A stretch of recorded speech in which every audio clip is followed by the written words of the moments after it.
Alors, que vaut réellement le concurrent direct au Samsung Galaxy Z Flip 6, le Motorola Razr 50 Ultra? Bonjour à tous et bienvenue sur cette nouvelle vidéo. Comme d'habitude, c'est Hugo sur la chaîne Gigatop. On va essayer de répondre à cette petite question. Allez, c'est parti!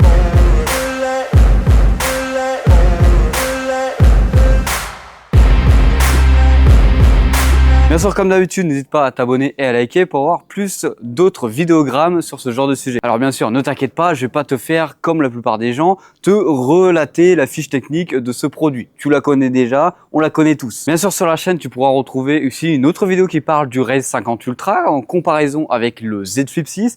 Elle va venir s'afficher juste ici si tu vas aller la checker avant celle-ci. Alors du coup, qu'est-ce que ça vaut réellement un téléphone Motorola? Surtout quand on parle de téléphone à clapper. Est-ce que ça vaut le coup? Est-ce que c'est bon ou pas? Et c'est vrai que dans la plupart de mes propos, je vais venir me baser par rapport au plus gros téléphone qui est en place, c'est-à-dire les séries Z Flip de chez Samsung. Déjà au niveau de la finition, qu'est-ce qu'on peut reprocher à ce téléphone-là? En vrai, pratiquement rien, car on est sur un téléphone qui est vraiment très bien fini, avec une très bonne finition. On a des matériaux qui sont complètement de qualité tout autour.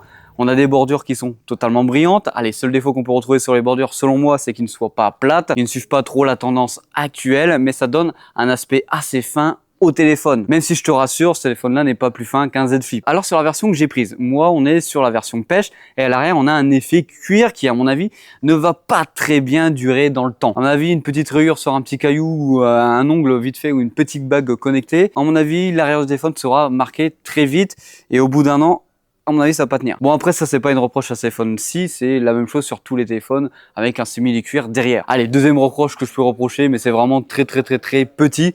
En parlant de très petit, c'est les boutons sur la tranche droite du téléphone, surtout pour les boutons de volume qui sont vraiment très petits et qui ne vont pas, par exemple, pour mes gros doigts, même si j'ai pas de grosses mains. Mais ça convient bien quand même à l'ensemble du téléphone qui se veut un téléphone raffiné. Alors pour continuer pour les finitions, rappelle-toi sur l'entièreté des téléphones, on est obligé d'avoir des tags, en tout cas les réglementations qui sont obligées d'être affichées, comme la réglementation CE par exemple. Ici tu peux remarquer qu'elle n'est pas du tout présente à l'arrière du téléphone, c'est normal, aller sur la tranche basse de celui-ci, on va pouvoir retrouver l'USB Type C, donc c'est plutôt discret et ça c'est agréable. Alors maintenant on va parler de la plus grosse force de ce téléphone, en tout cas c'est ce que moi j'apprécie le plus, c'est le format de celui-ci. Là à première vue tu pourrais me dire, ouais Hugo c'est un téléphone à clapper de tout ce qu'il y a de plus basique et de plus classique. Et là-dessus je vais t'arrêter tout de suite, car oui on a un téléphone à clapper, mais il n'est pas dans le même format qu'un Z Flip. Il est plus large, plus long et c'est beaucoup plus agréable je trouve d'utiliser ce genre de téléphone car ça se rapproche plutôt d'un téléphone dit classique en largeur et même en hauteur. Parce qu'un format plus fin sur un téléphone à clapper comme ceci, ça fait quelques bémols dans beaucoup d'applications qui ne sont pas réellement adaptées à ce genre de téléphone.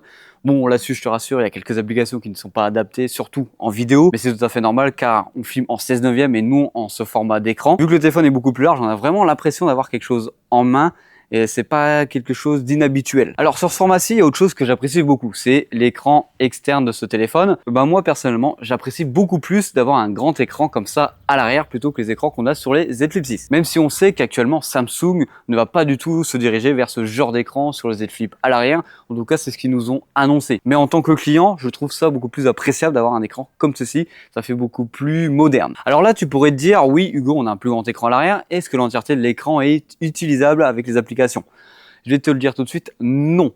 L'entièreté de l'écran n'est pas utilisable, c'est-à-dire que tu vas pouvoir retrouver l'utilisation de l'écran avec une application sur le format en haut et la partie en bas où tu vas pouvoir retrouver les capteurs photo ne sera pas utilisable. Du coup, à la fin, c'est vrai qu'on se retrouve avec une utilisation d'application qui est exactement la même que sur un Z Flip 6. En parlant des applications que tu peux utiliser sur ces écrans externes, tu peux utiliser toutes les applications de ton téléphone. Et c'est là que c'est intéressant, c'est que c'est déjà préinstallé, en tout cas c'est déjà prévu comme ça chez Motorola, alors que chez Samsung par exemple, tu es obligé d'aller installer l'application Samsung Good Lock pour venir après installer tout simplement les applications externes. Et franchement, tout ce que tu vas pouvoir retrouver sur l'écran externe est vraiment très compréhensible. Les widgets sont vraiment très simples et surtout qu'on a une personnalisation qui est juste plutôt bonne franchement. Alors je vais te parler très brièvement du déverrouillage de ce téléphone. Tu as l'empreinte digitale que tu vas pouvoir retrouver sur la tranche droite qui marche vraiment bien. Et tu as aussi la reconnaissance faciale qui est vraiment très utile et surtout qu'elle marche plutôt bien. Petit exemple, même pour venir déverrouiller ton téléphone, tu vas pouvoir venir le déverrouiller tout simplement comme ceci en ouvrant l'écran externe avec les deux caméras ici et ça va venir te déverrouiller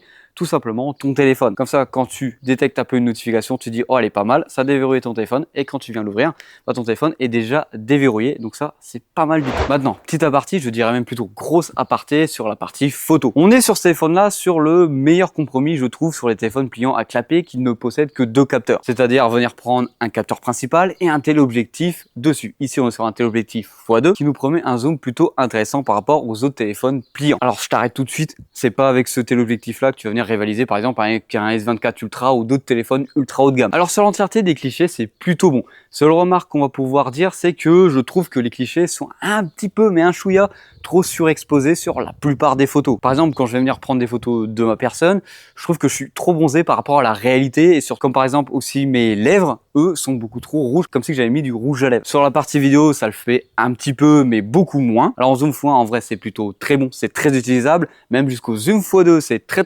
utilisable car le zoom optique, franchement, est plutôt bon. Alors oui, c'est au même niveau qu'un zoom dit qualité numérique de Samsung en x2, mais là où est intéressant le zoom optique de ce téléphone-là, c'est que tu peux prendre des photos en zoom x4 avec une vraie qualité. Parce que par exemple, sur le Z Flip 6, au-dessus du zoom x2, zoom x4, c'est pas trop ça, alors que là, oui, c'est encore utilisable. Bon, par contre, tu passes au-dessus du zoom x4, tu peux aller jusqu'à du zoom x30 si je me trompe pas sur le Motorola Razr 50 Ultra. Après, c'est pas utilisable, n'essaye même pas. Et je vais te parler très brièvement de la caméra selfie.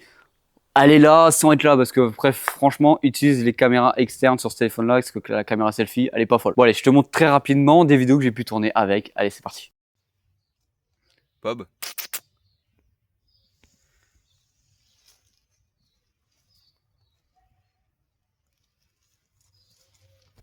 On va partir sur le mode x2.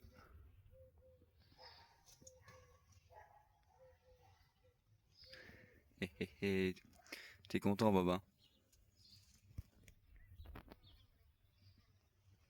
En plus, il est fatigué, le petit chat.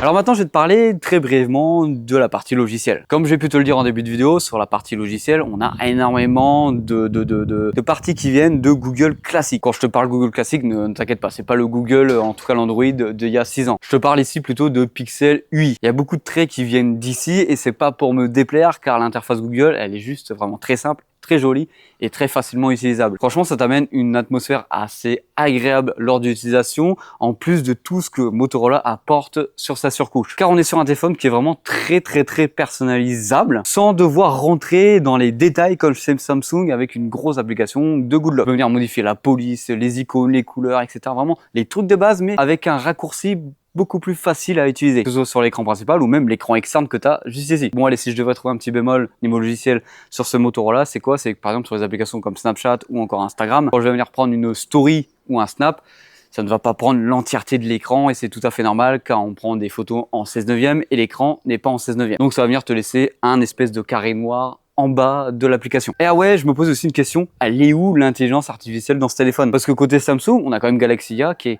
ultra bien poussé avec tout ce qui est Google IA. Et là-dessus, hormis des petites fonctionnalités IA mineures qui ne sont pas réellement utilisables, ou en tout cas qui ne servent pas à grand chose, il n'y en a réellement pas dedans, hormis Google Gemini qui est préinstallé dans le téléphone. Mais bon, maintenant sur un téléphone Android, tu peux venir installer Google Gemini partout et remplacer Google Assistant par Gemini. Allez, deuxième bémol au niveau logiciel, c'est qu'on n'a que 3 genres de mise à jour, ce qui n'est pas fou. Alors maintenant, parlons de la puissance de ce téléphone-là. On n'a pas le même processeur que dans le Z Flip 6 et ça se ressent. Comme tu as pu le voir lors de mon comparatif entre les deux téléphones, sur le Geekbench, le Motorola est moins puissant que le Z Flip 6. Mais niveau puissance, j'ai quand même vu quelques limites. C'est surtout dans la publication de vidéos sur les réseaux sociaux comme sur Short avec YouTube ou comme un TikTok. J'ai pu remarquer, comme tu peux voir sur les images, si j'ai retrouvé sur mon téléphone, que ça saccadait beaucoup et j'en avais pas du tout à voir le rendu de ma vidéo en direct. Et ça m'est arrivé bien sûr que sur les applications Snapchat et TikTok. Maintenant, parlons de l'autonomie très brièvement. On sait très bien que sur ce genre de téléphone, l'autonomie, elle est complètement désastreuse. Elle est vraiment pas faux folle, tu tiens la journée et puis c'est tout. Pour te rassurer, enfin, je sais pas si ça va te rassurer,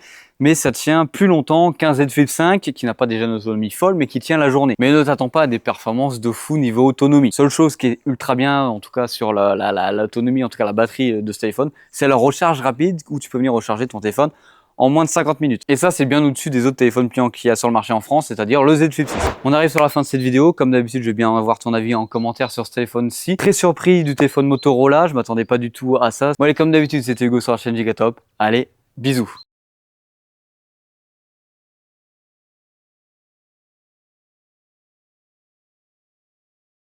Petit spoil de la vidéo qui arrivera lundi, on fera un petit retour sur cette petite bague là, la bague connectée de chez Samsung.